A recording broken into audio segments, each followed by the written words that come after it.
Guys, my name is Natalie and I'm a Navy spouse living here in Okinawa, Japan, and I made a video a couple months ago, excuse me, just getting over a cold, where I was talking about my experience of delivering off base with my daughter a little over 2 years ago, and also a bit about why I've made that decision to give birth off base again for the second time.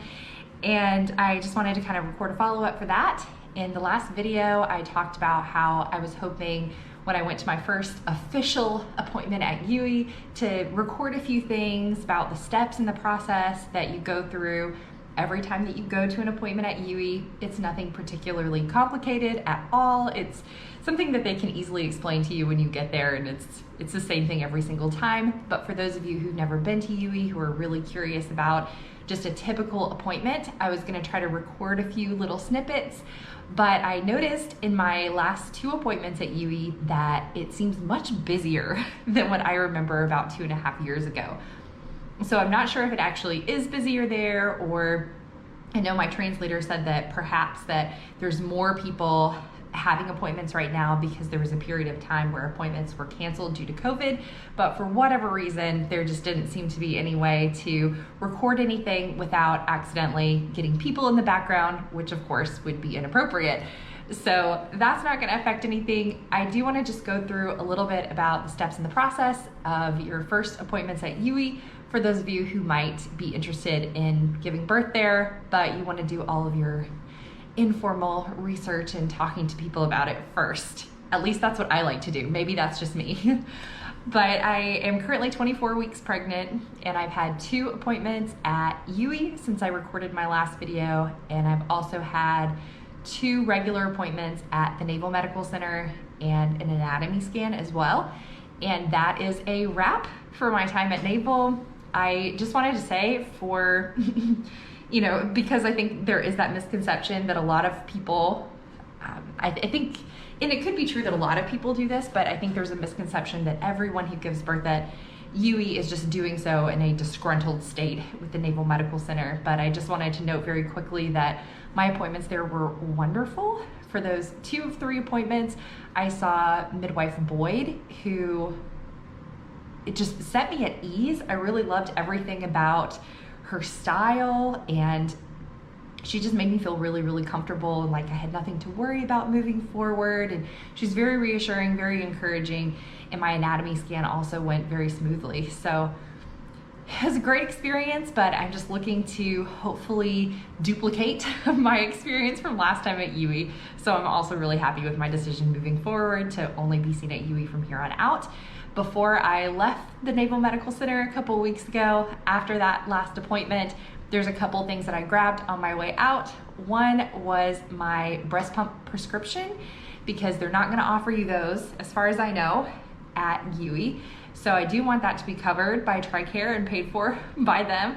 I know that you don't have to be a patient at Naval to get your pump prescription, but it is really easy to just grab on your way out the door.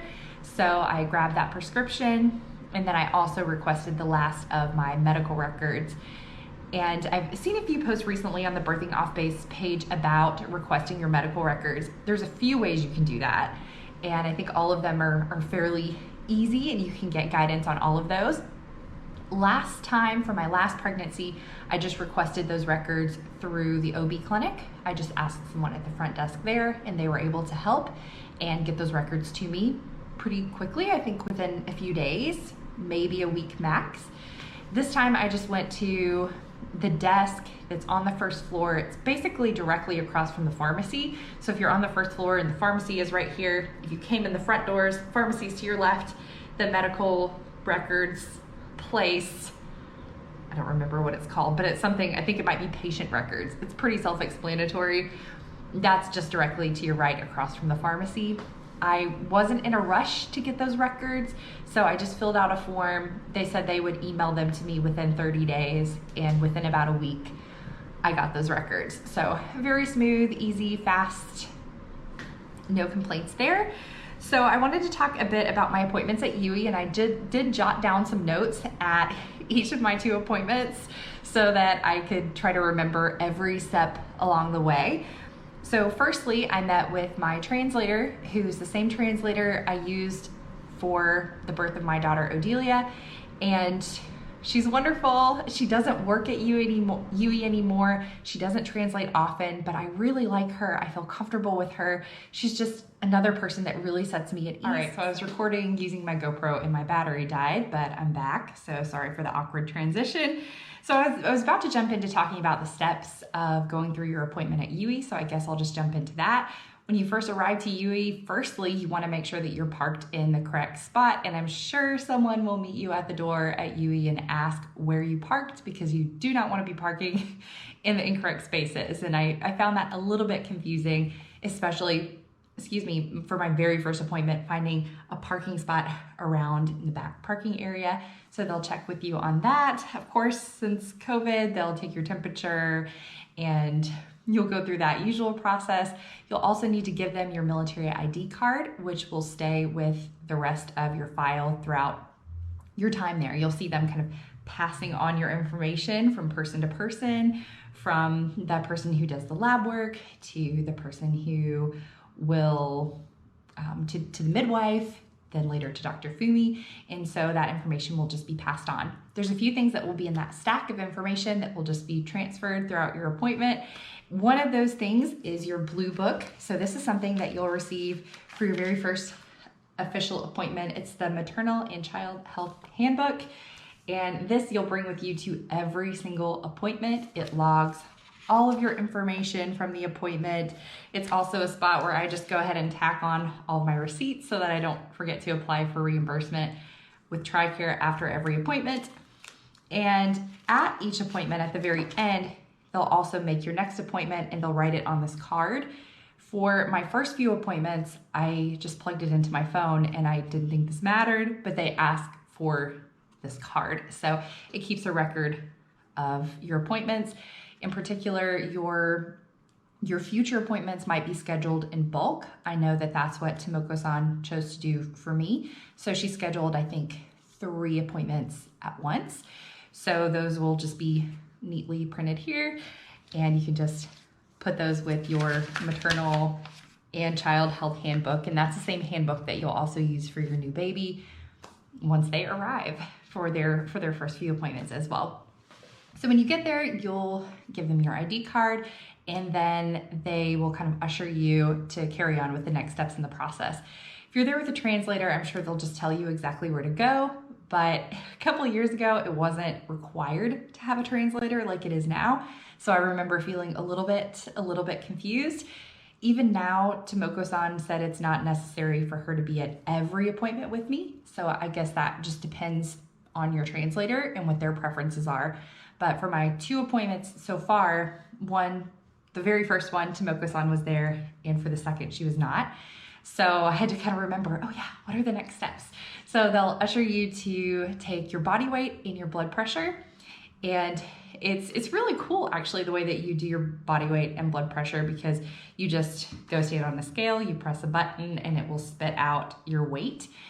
And then similarly, when you're taking your blood pressure, you just put your arm in and it will take your blood pressure and spit out a little ticket for you. So you'll have these 2 little slips with your information. You write your name at the top and then you just give them to the person at the front desk. In return, they'll give you a little buzzer, and that buzzer will have a number on it. And so they'll either call you using your number or a buzz with the buzzer whenever it's time for you to go to your next stop.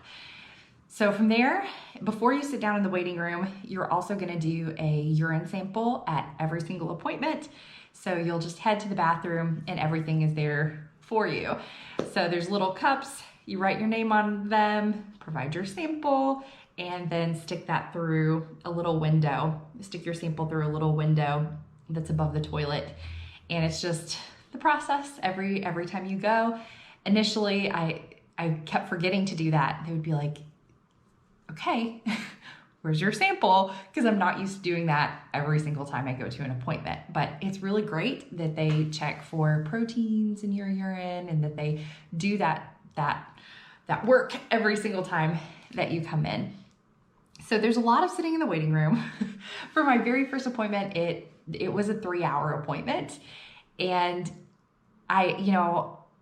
that's something that is kind of notorious for UE and probably all of the Japanese birthing centers, is that it just is a much longer process. The amount of time at Naval that I spent with a physician or midwife for my most recent 2 appointments, I mean, it was probably not even 5 minutes versus a 3-hour process for my first appointment at UE. So that's just something to really prepare for time-wise.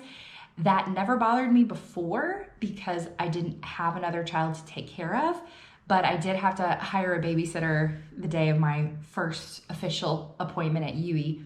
And that was something that I was really watching the clock on, because I was like, oh my gosh, this appointment is 3 hours. Plus I had to get there, which takes about 20 to 25 minutes, and get home, which takes about 20 to 25 minutes. So it's just definitely something to keep in mind and really account for, especially if you don't have a spouse around to watch your child and you're gonna be needing to hire a sitter for some of your appointments. Thankfully, the second appointment wasn't that long. It was about an hour and a half. So half the time, much better, much better. So again, I'm trying to look at my notes and see what I might've forgotten. For the very first appointment, there is quite a bit of paperwork to do. One of the things that you will do is chart your nutrition. So they'll give you a sheet that has, I believe, Monday through Friday listed, breakfast, lunch, and dinner, and you'll jot down what you eat at each of those meals. Obviously, it's probably not gonna be super, super accurate. You probably don't remember, exactly what you had at each of those meals, but it's to give them a general idea of what your nutrition looks like on a daily basis. And then that's something that Dr. Fumi then discusses later at the end of the full appointment when you actually see Dr. Fumi. She'll discuss nutrition with you, at least for that first appointment. So again, more paperwork. I have in my notes here, more paperwork, more waiting. Then we moved on to blood work. And then they'll have a look at your records from the Naval Medical Center, if you have any from there that you're transferring, and they'll see where there might be gaps and where they might be requesting labs that you might not have. And I've never heard of anyone arriving to UE with all of their labs complete, because they want some very specific things. For example, they're gonna test for chlamydia, which my first pregnancy, I was like, what? No, I don't have chlamydia. This seems weird. I didn't know this was something common to test for, but I could be wrong. But I think the reason that they test for that is because it's standard in US hospitals to put ointment on the baby's eyes when they're first born. And that's only truly necessary if the mom has chlamydia. I could be wrong, but I'm pretty sure that's why they test for that. There's a few other really specific things that they test for. I know some people just choose to get all of their labs done at Naval. I'm sure Naval could do those tests as well, but you're gonna be applying for reimbursement for that appointment that you're already in anyway.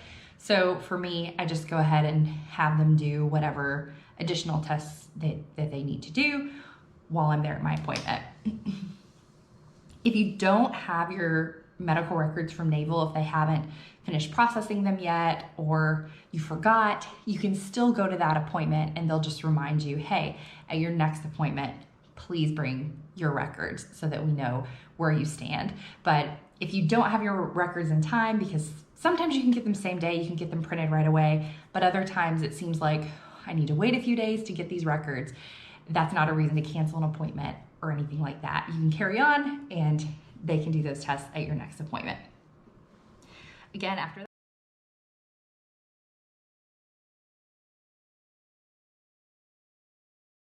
excited for the rest of the process. If anybody made it through this, sorry it was so long, but I wish you the best if you are also pregnant, and regardless of where you're considering to deliver, best of luck.